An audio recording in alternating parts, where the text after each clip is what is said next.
and another question I had for you was where you locate the feminist politics of your work, which is part of what you're talking about here. Are there ways that you can elaborate on that?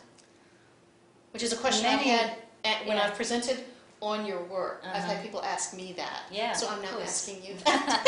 And now you can have the answer. Yes. Okay. Well, I will answer. You know, and the answers always change according to mood and day and days. Obviously, what interests me at the moment is actually I've been revisiting a phrase by Kathy Acker, which I've always used and also in my teaching, but which I find really wonderful for a particular way of thinking about language in relation to gender and sexuality and female identity, when she says, I was unspeakable, so I ran into the language of others.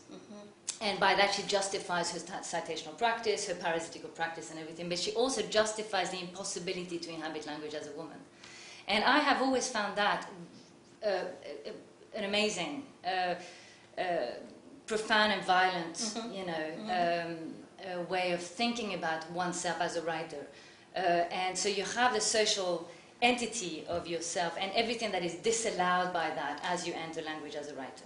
And that for me sort of sums up the way I think about my feminist poetics as well, is how can I force language, if you like, to also go my way, if I am so read already, so taken over anyway, how can I make sure that what I do is a way of sort of breaking it up and sort of fitting other types of bodies in there, other types of understanding of language, understanding of history, understandings of my body in there.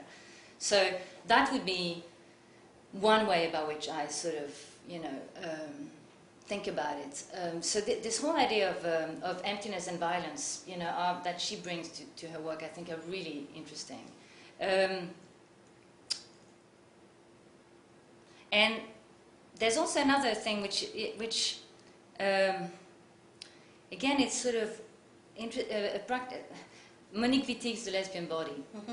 That book, when I interviewed her ages ago about that book, which I thought was extraordinary, for me again was this idea that you could enter language, especially in French, which is so gendered explicitly rather than in implied ways as in English, and really sort of start telling a story of integration and of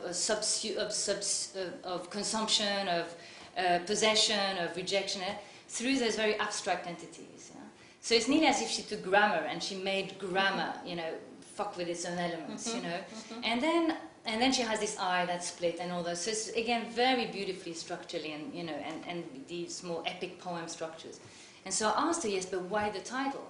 Because that title really sort of, it's an extraordinary title, but it's such a difficult title to come out with a book like that in 1970. Sure, it's amazing. That's it, Minuit hated her after that. She was completely, this you're really taking, and she was, before that, she'd been quite a mascot. So, very powerful choice, nearly sort of exilic, And she said, but there is no other title. And I just thought, wow. Like, she can go so far into the structure of the material, into the politics of what she does, that the only title is a title that's going to completely change her life, change her reputation, and close and make the work. And I just think that's, again, something that really interests me. Well, the politics are so reflected in the approach, that they take you there, and you have to go. That's the only way she could go.